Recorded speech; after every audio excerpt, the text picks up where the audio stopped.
Glória a Deus. Aleluia. Glória a Jesus. Aleluia. Bendito é o Senhor. Glória a Jesus. Amados, esta manhã eu ouvi Deus repetir para os nossos corações.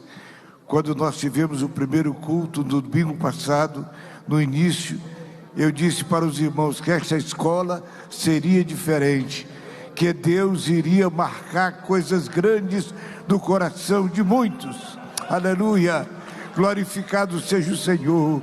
Amado Jesus, meu querido Pai Celestial, em cuja presença nós estamos, nós te agradecemos, ó Pai, por este momento feliz, quando o Senhor tem aberto os céus e está derramando da sua graça, do seu poder na nossa vida. Ó Jesus, manda uma renovação do céu, manda uma renovação do céu, Senhor, sobre muitas vidas, e abençoa, Senhor. Ó Jesus, Tu és o Deus abençoador, estende as tuas mãos sobre cada um dos teus filhos, pois o Senhor conhece a necessidade de cada um de nós. Jesus maravilhoso e santo, opera milagres, Senhor, opera milagres, Senhor, opera milagres. Nós queremos ouvir, Senhor, o poder da operação do Teu Santo Espírito nas nossas vidas. Deus do céu, receba a nossa oração e a nossa gratidão, em nome de Jesus, amém. Deixa eu contar para vocês uma experiência.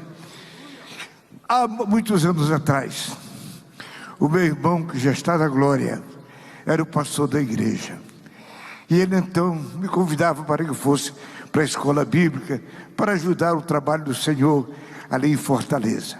E eu me lembro que, em uma das nossas reuniões, o irmãozinho levantou-se e disse: Pastor Luiz Costa, o senhor permite eu ir pregar o evangelho em tal cidade? Aí o meu irmão disse: olha, meu irmão, se o senhor quer ir, vai, mas eu não tenho como lhe ajudar financeiramente. Ele disse: pastor, eu não estou pedindo dinheiro, eu estou pedindo para o senhor permitir, porque o senhor, pastor, eu vou para aquela cidade pregar. Então vai. No ano seguinte, eu estava na mesma escola, aquele irmãozinho pediu a palavra e disse: irmãos, o ano passado eu pedi permissão, naquela cidade não tinha crente. Deixa eu dizer para vocês, Jesus fez. Hoje tem uma igreja, estou de terno novo. Foi os irmãos que me deram, porque lá tem uma igreja abençoada. Olha, meu irmão, quem sabe na próxima escola bíblica você vai chegar aqui abençoado, com as mãos cheias de bênção dos céus. Glória a Deus, porque o Senhor é poderoso. Deus abençoe vocês. Tomem assento. Irmãos, a paz do Senhor Jesus seja com todos. Minha gratidão a Deus pela oportunidade que Ele me concede de mais uma vez estar nesta casa de oração e podendo ser alvo das bênçãos de Deus através de Sua preciosa palavra.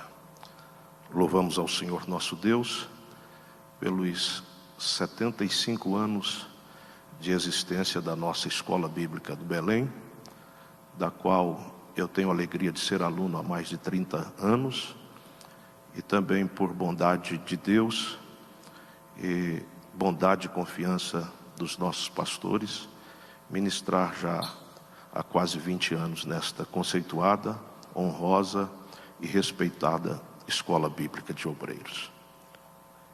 Irmãos, a lâmpada, ela tem algumas utilidades.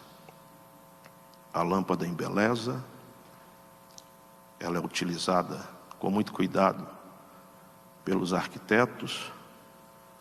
A lâmpada aquece, a lâmpada dissipa as trevas, a lâmpada sinaliza. E nós glorificamos a Deus, por Deus deixar permanecer acesa a lâmpada do Belém. Muito bom, pastor José Wellington, vê-lo aqui. Uma alegria para o meu coração e para o coração de todos nós contemplarmos a sua recuperação depois do processo difícil que o senhor passou e vê-lo aqui, nós entendemos que é a resposta de Deus. Que Deus continue abençoando a sua vida. O Senhor é essa lâmpada para nós. Pastor Wellington Júnior, nosso querido pastor, conselheiro, amigo, suas palavras são como maçãs de ouro em bandejas de prata, sempre nos conforta. Muito obrigado pela sua amizade, pastoreio. Na pessoa do pastor Pereira, cumprimento a todos os diretores do nosso Ministério do Belém e também a todos os diretores da Confradesp, nosso respeito e alegria de poder, meus irmãos, estar revendo a cada um dos senhores que aqui estão e ao longo desta escola desfrutando da vossa amizade, companhia, e isso nos nutre e nos faz tanto bem. Depois de um período tão difícil que nós passamos de distanciamento social em função desta pandemia, agora nós podemos nos encontrar outra vez. Minha gratidão a Deus por todos os oradores, preletores que por aqui passaram e com muita propriedade, profundidade, graça, inspiração do Espírito Santo, têm sido instrumentos de Deus para abençoar nossas vidas. Amados, a palavra que vou compartilhar convosco está na apostila, na página 156. Lá está o que nós vamos falar e também algo a mais que pode enriquecer quando os irmãos precisarem de olharem para este tema. Para tanto, convido, no ensejo ainda enquanto estamos sob os pés, para que abram vossas Bíblias na primeira carta que Pedro escreveu, no capítulo de número 4, versículos 12 a 16. Primeira de Pedro, capítulo 4, versículos 12 a 16. Quem encontrou a passagem anunciada, diga amém. Nosso cumprimento e abraço a todos aqueles irmãos que estão logados conosco através das plataformas digitais do Ministério do Belém, também participando da escola bíblica. Como tem sido útil esta ferramenta que nos permite estar mais ativos aqui da escola, mesmo estando distantes. Assim nos diz o texto sagrado: amados, não estranheis a ardente prova que vem sobre vós, para vos tentar, como se coisa estranha vos acontecesse. Mas alegrai-vos no fato de serdes participantes das aflições de Cristo, para que também na revelação da sua glória vos regozijeis e alegreis. Se pelo nome de Cristo sois vituperados, bem-aventurados sois, porque sobre vós repousa o Espírito da glória de Deus. Que nenhum de vós padeça como homicida, ou ladrão, ou malfeitor, ou como o que se entremete em negócios alheios, mas se padece como cristão, não se envergonhe, antes glorifique a Deus nesta parte. Amém. Sentem-se, por gentileza. Nosso tema é como enfrentar os sofrimentos. Esta é uma epístola petrina. Não obstante, meus irmãos, que haja alguns que lançam dúvida quanto à autoria de Pedro como autor desta epístola, haja vista que o grego aqui empregado é um grego muito bom, e sendo Pedro um israelita, sendo ele uma pessoa que trabalhava na atividade pesqueira, uma pessoa simples, os que negam a autoria petrina desta epístola, dizem que ele não poderia usar este grego para escrever esta epístola. Todavia, esta argumentação não se sustenta, em primeiro lugar, porque a epístola, ela foi revista por Silvano, ou, se não por ele, por alguém que teve como língua materna o grego, de maneira que esta argumentação cai por terra. Em segundo lugar, quando nós lemos aí no capítulo 1 da carta de Pedro, no versículo 1, está escrito: Pedro, apóstolo de Jesus Cristo, aos estrangeiros dispersos no Ponto, Galácia, Capadócia, Ásia e Bitínia. Além de Pedro praticamente assinar a missiva no capítulo 1 e versículo 1, também lá no capítulo 3 de 2 Pedro, no versículo 1, ele fala a respeito da carta dizendo: amados, escrevo-vos agora esta segunda carta, em ambas as quais desperto com exortação o vosso ânimo sincero. Então, fica muito bem respaldado aqui a autoria petrina desta epístola. Ela, meus irmãos, não tem uma data definida de escritura. Dr. Russell Shedd, ele diz que esta epístola foi escrita entre os anos 62 a 69 da nossa era, da era cristã.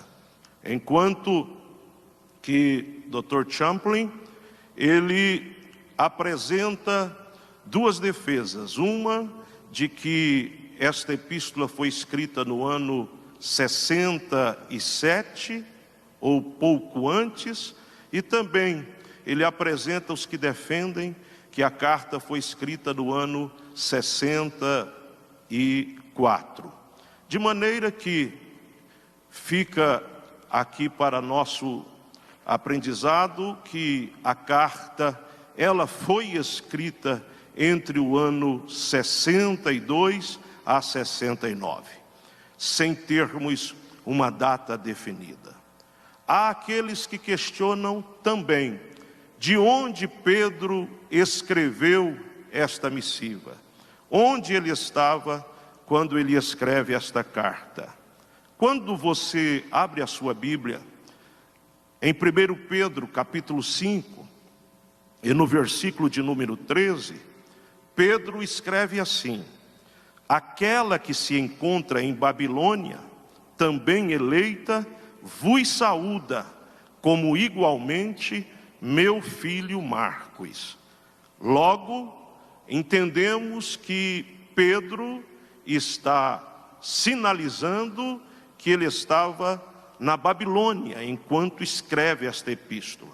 Todavia, no entretanto, nós temos que entender que tanto textos judaicos como o livro de Apocalipse usa Babilônia para se referir a Roma. Nós devemos entender também que alguns poucos intérpretes,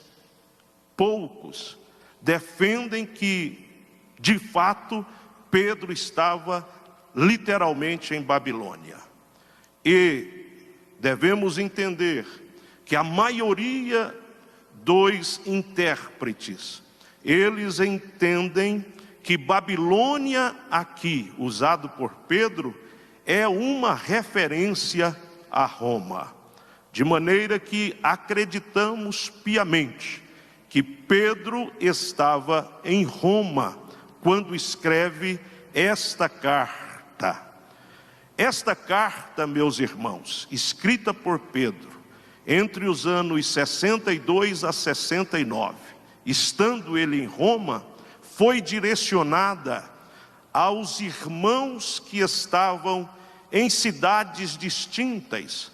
Esta carta diferente das demais cartas canônicas, não está direcionada a um lugar, a uma cidade, mas a várias cidades, a vários lugares.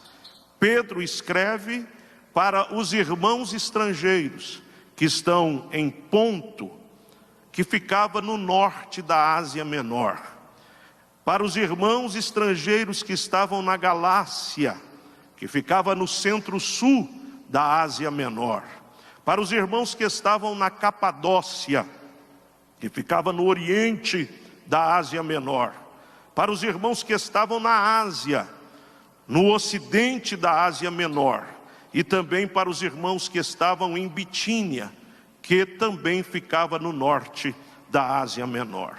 Estas igrejas, é bom que se diga, predominantemente era composta por gentios, tendo poucos judeus como membro das mesmas.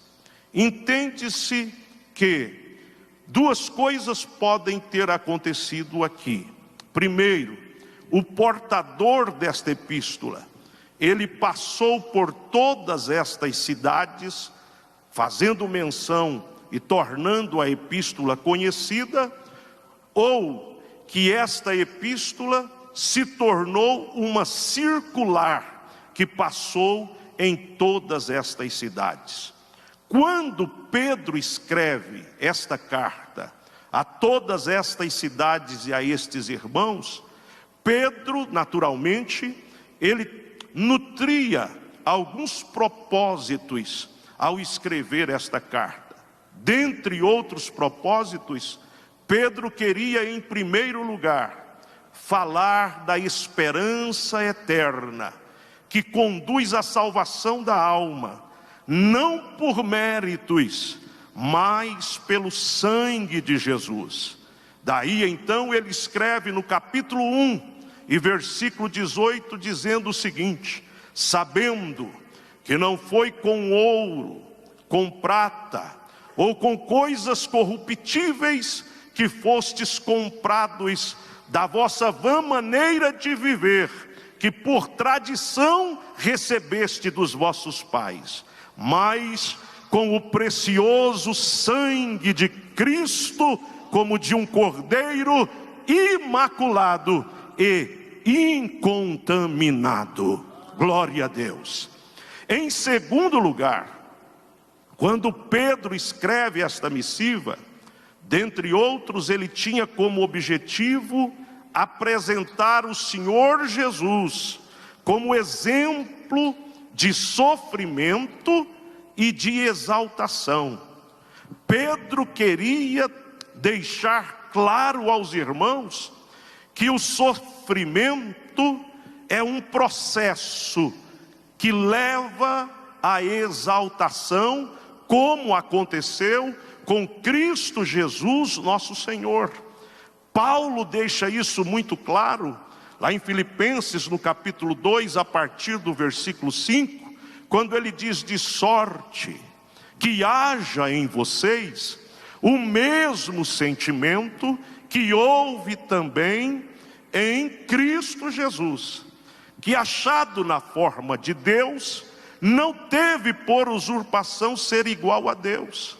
Antes, aniquilou-se a si mesmo, assumindo a forma de servo, e achado na semelhança dos homens, enfrentou a morte, e a morte de cruz, sofrimento, pelo que Deus o exaltou, lhe dando um nome que é sobre todo nome, diante do qual todo joelho se dobrará e toda língua confessará que Ele é o Senhor, para a glória de Deus Pai. Glória a Jesus. Então Pedro deixa claro que o sofrimento é um processo que te leva à exaltação, e Jesus é este grande exemplo.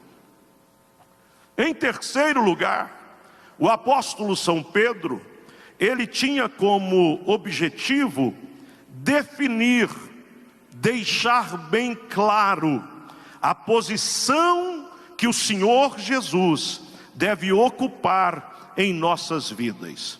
Se você puder, acompanhe aí na Bíblia, em 1 Pedro capítulo 3 e versículo 15, veja o que Pedro diz.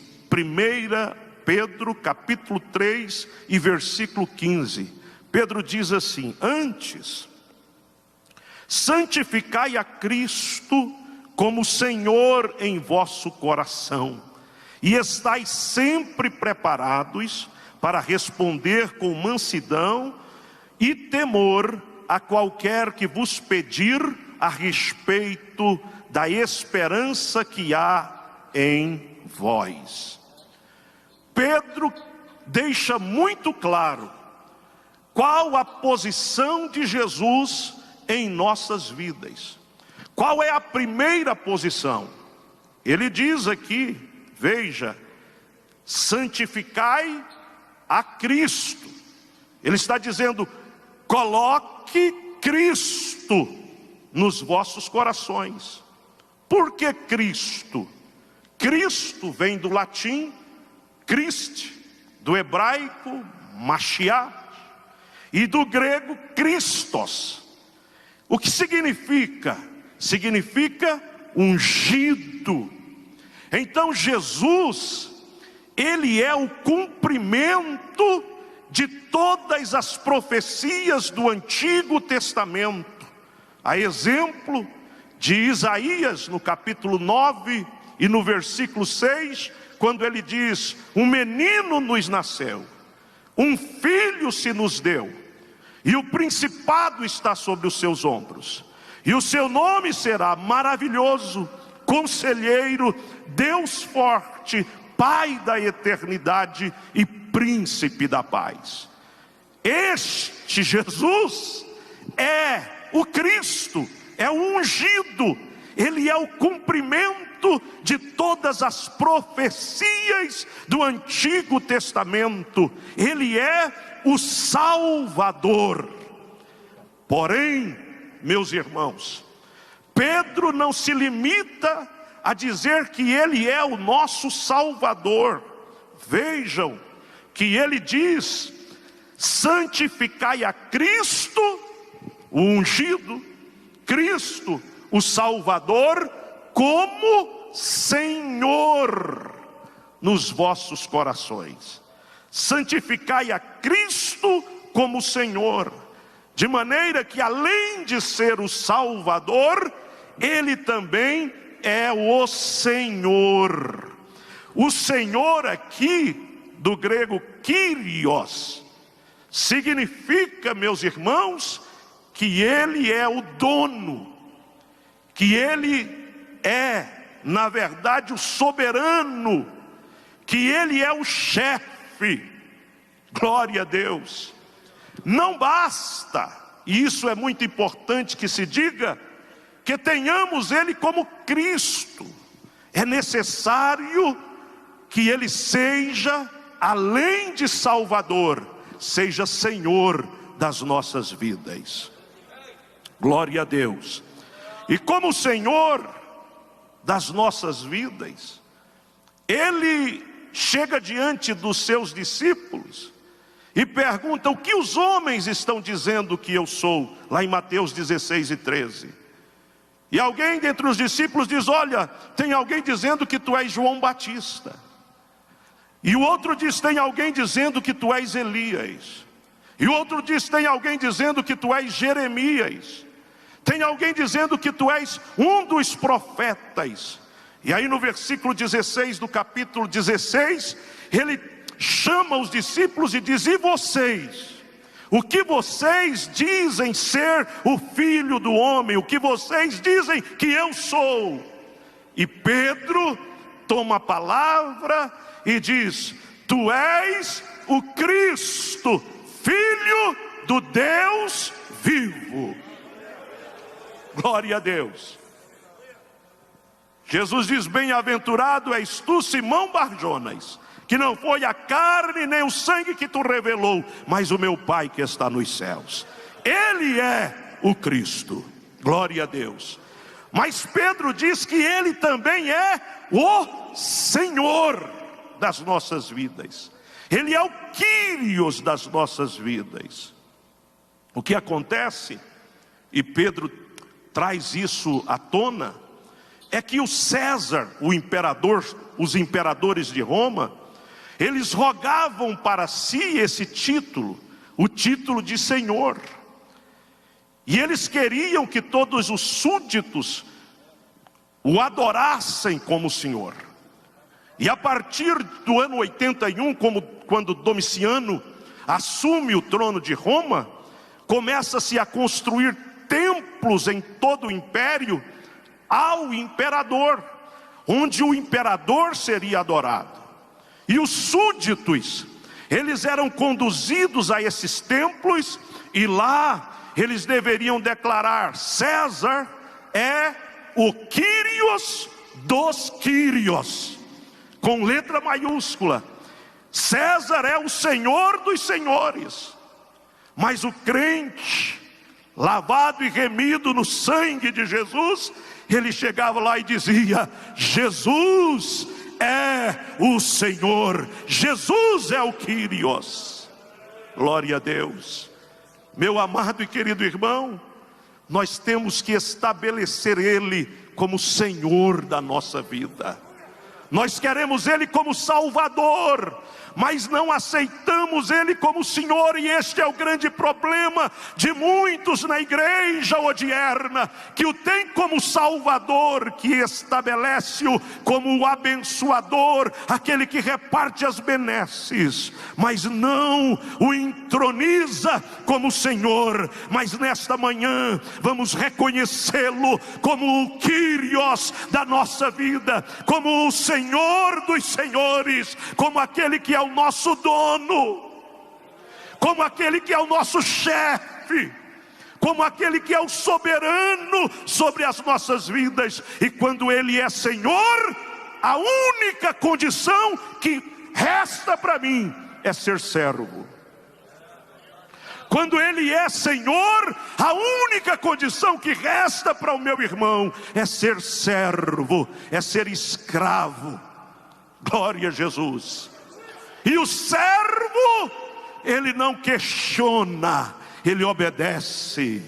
E o servo, ele não tem domínio sobre a sua vida, o tem o seu Senhor. Portanto, esta manhã, entronize-o como Senhor e diga: Tu, Jesus, é o meu Senhor. Tu dizes para mim ir e eu vou. Tu determina para mim ficar e eu fico. Tu dizes para mim fazer e eu faço. Tu dizes para mim parar de fazer e eu paro. Tu dizes vai e eu vou. Aleluia. Se Ele é Senhor da sua vida, tu não tens querer.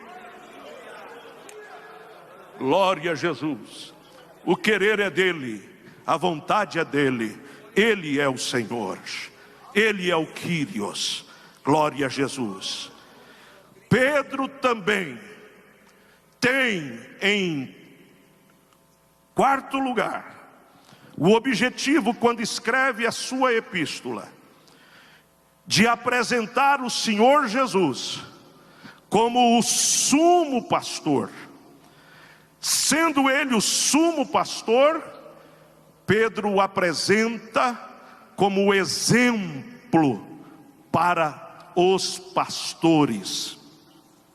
Ele diz no capítulo 5 e versículo 2: apacentai o rebanho de Deus que está entre vós, não por força, mas espontaneamente, segundo a vontade de Deus, nem por torpe ganância, mas de boa vontade, nem como dominadores sobre os que vos foram confiados, mas servindo de exemplo para o rebanho.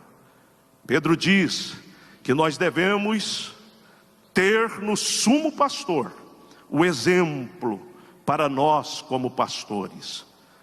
Primeiro, ter voluntariedade. Pedro diz que nós devemos apacentar com espontaneidade, espontaneamente. Segundo, precisa de ter vocação, segundo a vontade de Deus. Terceiro e muito importante, não sendo dominador do rebanho. A palavra aqui que Pedro usa significa tornar-se senhor do rebanho. É muito sério, ele diz aqui tornar-se dono do rebanho.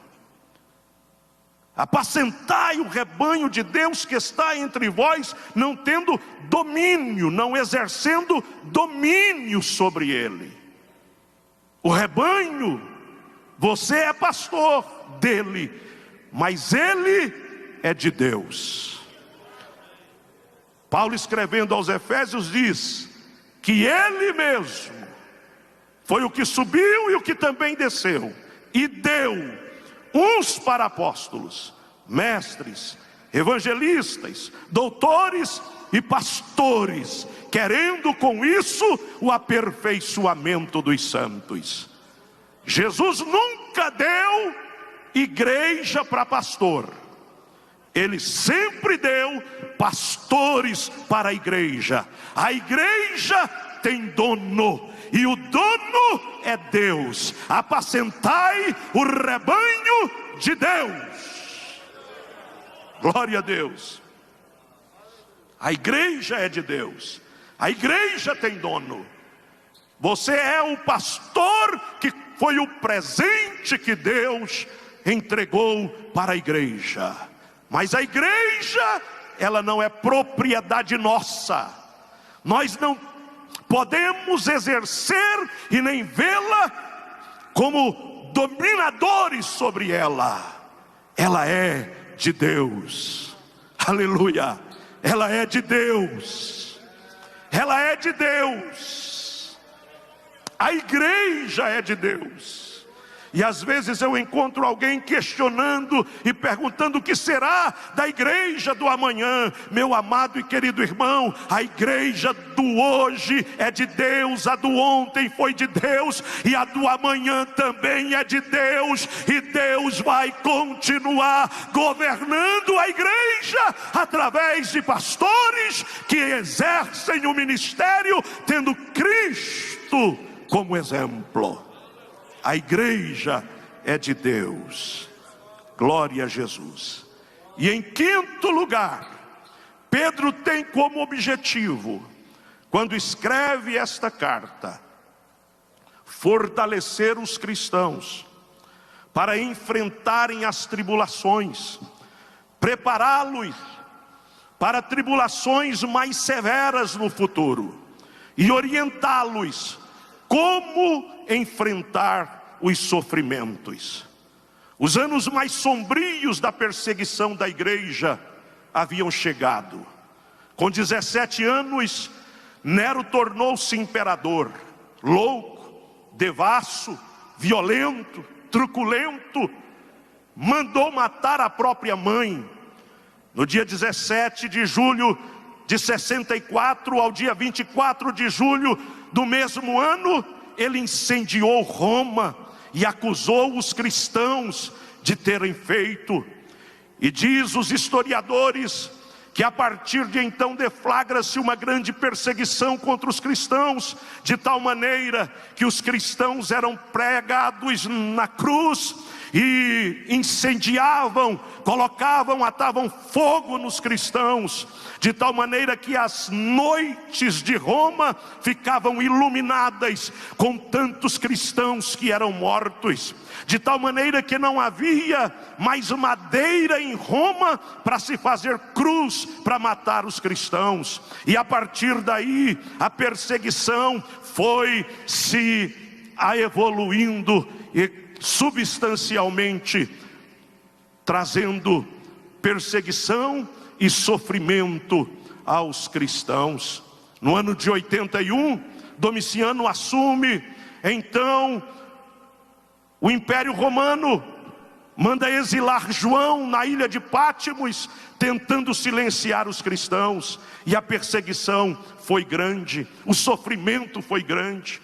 E Pedro veio vendo parte deste sofrimento e revelando a intensidade do futuro sofrimento, ele então escreve aos irmãos como eles deveriam enfrentar os sofrimentos. E ele diz que, em primeiro lugar, enfrenta-se o sofrimento da seguinte maneira: entendendo que o sofrimento faz parte da vida neste corpo.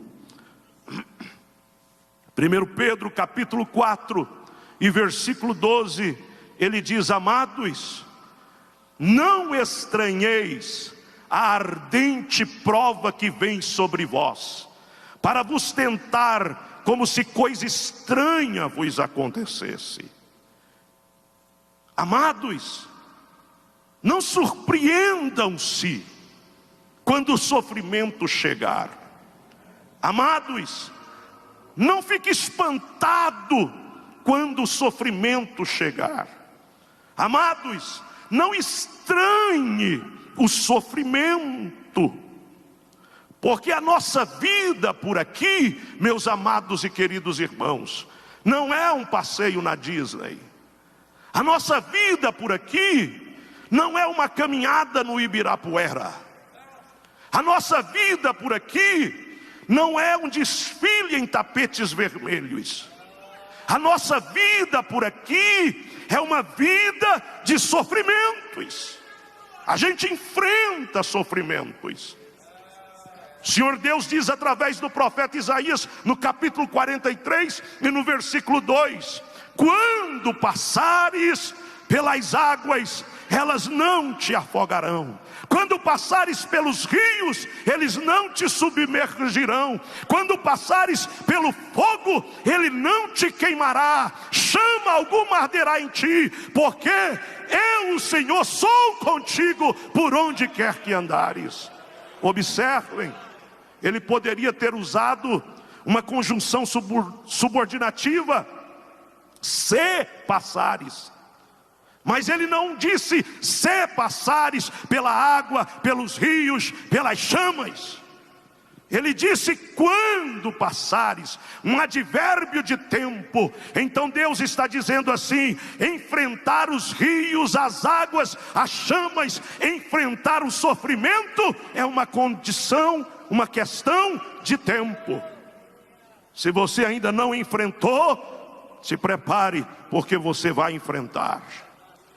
Enfrentou no passado, alguns enfrentam hoje e ainda irão enfrentar no futuro. Eu sei que nesta manhã aqui há pessoas que estão enfrentando sofrimento. Tem alguém enfrentando sofrimento financeiro. Veio com a passagem do ônibus e não tem, às vezes, nem o passe para retornar para casa. As contas se avolumam, o desemprego bateu na porta. Eu sei que tem pessoas me ouvindo esta manhã que estão enfrentando sofrimento com enfermidade. A enfermidade chegou, bateu na porta e o médico disse: a ciência não tem mais condições de resolver. Eu sei que existem pessoas que estão me ouvindo, que estão passando por sofrimentos nos relacionamentos. Sofrimento com filhos, sofrimento no relacionamento conjugal.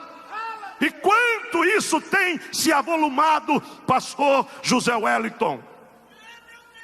Quantas famílias sofrendo, quantos casais sofrendo. Eu sei que existem pessoas me ouvindo esta manhã que estão enfrentando sofrimento no ministério, perseguições, calúnias. alguém difamando o seu nome, alguém trabalhando para destruir o que você construiu ao longo de anos. Eu sei que existem pessoas me ouvindo esta manhã que estão enfrentando sofrimento com frustrações, obreiros frustrados, que criaram e nutriram uma expectativa ao longo dos anos, e o que você esperava acontecer não aconteceu. E aconteceu o inverso do que você esperava que acontecesse. Frustrado com aquele que você pensou que iria lhe abraçar e virou as costas para você. Você está aqui esta manhã e não é por acaso. Você está aqui esta manhã e não é obra da coincidência. Você está aqui esta manhã porque Deus te colocou aqui para te dizer: não estranhe a prova, o sofrimento que você está enfrentando. Aleluia. Não estranhe. Jesus disse: no mundo tereis aflições, mas tende bom ânimo. Não se curve diante do sofrimento, não se abata diante do sofrimento, não se jogue diante do sofrimento, não se dê por vencido diante do sofrimento, ainda que o sofrimento te nocauteou e te jogou na lona. O Espírito Santo esta manhã te levanta e te coloca de novo em combate. Shorialabarashuri calabai, urabacalamashandaraias, uriandalamashandaraias. Aleluia! Tem de bom ânimo diante do sofrimento. Desertos, cisternas, covas, vales, prisões, estradas juncadas de espinho fazem parte dessa jornada por aqui. Mas eu venho aqui esta manhã para lhe dizer: tem de bom ânimo diante do sofrimento. Você vai chegar do outro lado. Não estranhe o sofrimento. Em segundo lugar, Pedro diz: enfrente o sofrimento sem se envergonhar de estar sofrendo. Não fique envergonhado porque você está sofrendo. Veja o que Pedro diz no versículo 16 do capítulo 4. Mas se padece como cristão, não se envergonhe, antes glorifique a Deus desta parte. Se você está sofrendo pela justiça, não se envergonhe. Até porque o Senhor Jesus disse que bem-aventurados são os que sofrem perseguição por causa da justiça. Aleluia! Não tenha vergonha. Existem 3 tipos de pessoas. Primeiro tipo são os moralistas. E é um problema você ter que conviver com os moralistas. Porque quando você sofre, eles não entendem o seu sofrimento e dizem que você está em pecado. Está sofrendo porque está em pecado. Foi o que aconteceu com os discípulos moralistas. Eles olharam para o cego e perguntaram para Jesus: quem pecou? Ele ou seus pais? Tem alguém em pecado aí na história? Na árvore genealógica tem alguém em pecado. Os moralistas continuam andando entre nós, transitando entre nós, apontando o dedo quando você enfrenta sofrimentos. Jesus disse: nem ele, nem os pais dele, Vocês não entendem que existem propósitos eternos no sofrimento? Ele está sofrendo para que se manifeste nele a glória de Deus. Aleluia! Enfrenta o sofrimento de cabeça erguida. Em segundo lugar, existem os sentimentais. Os sentimentais, eles romantizam o sofrimento.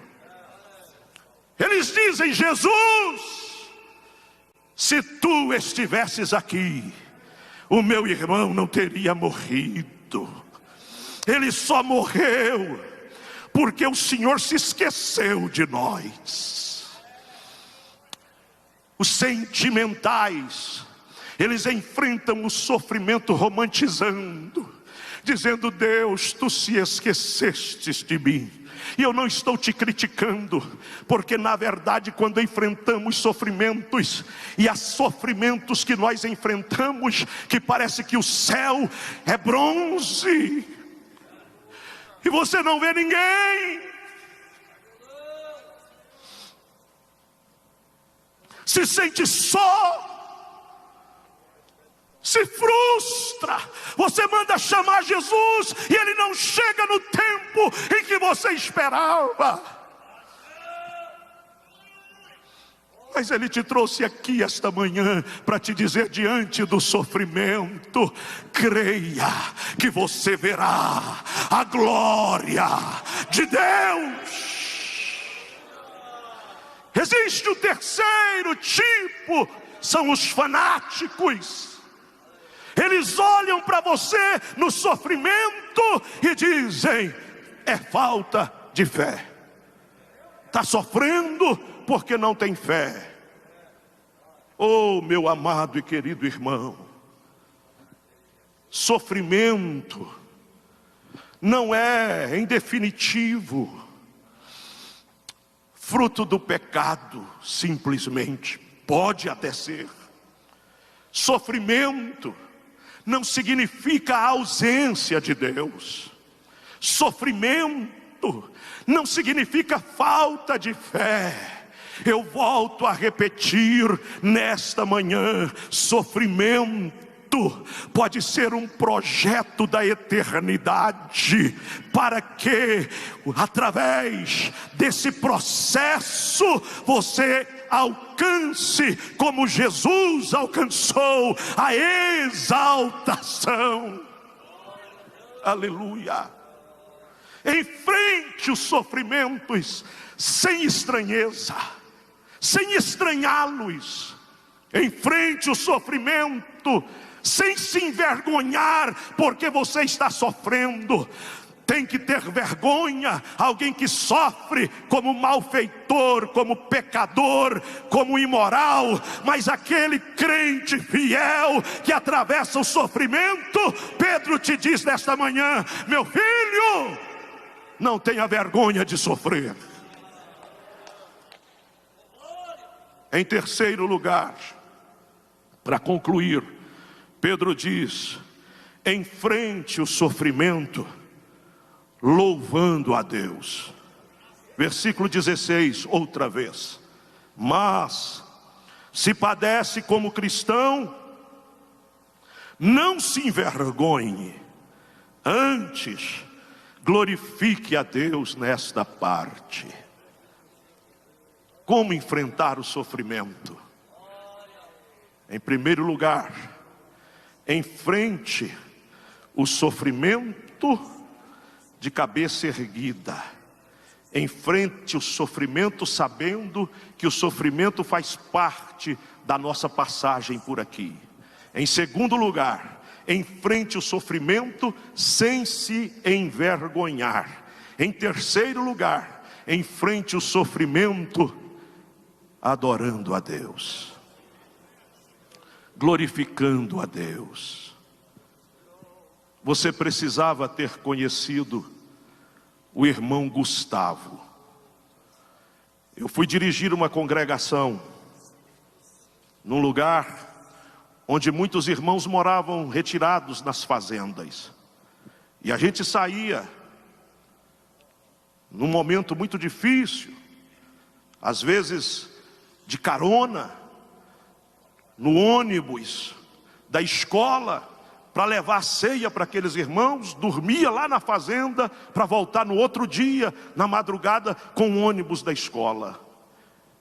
E entre estes estava o irmão Gustavo. Todo mês eu ia levar a ceia para o irmão Gustavo. O irmão Gustavo, a primeira vez que eu cheguei para ministrar a ceia, me surpreendeu. Ele tinha parte do nariz consumido pela enfermidade. Ele tinha parte dos lábios consumido pela enfermidade. Quando você ministrava a ceia para ele, o cálice se misturava com a saliva e com as lágrimas. Mas naquela condição, com as narinas consumidas, parte pela enfermidade, os lábios consumidos, ele cantava: sim, eu amo a mensagem da cruz, até morrer eu a vou proclamar. Levarei eu também minha cruz, até por uma coroa a trocar. As lágrimas desciam pelo rosto, misturava-se com a saliva e com o cálice. Mas eu nunca ouvi o irmão Gustavo reclamar. Mas todas as vezes que lá estava, ele estava adorando. Adorando. Jó, suas ovelhas se foram. Jó, seus camelos se foram. Jó, suas jumentas se foram. E o mais difícil, Jó, seus filhos morreram todos.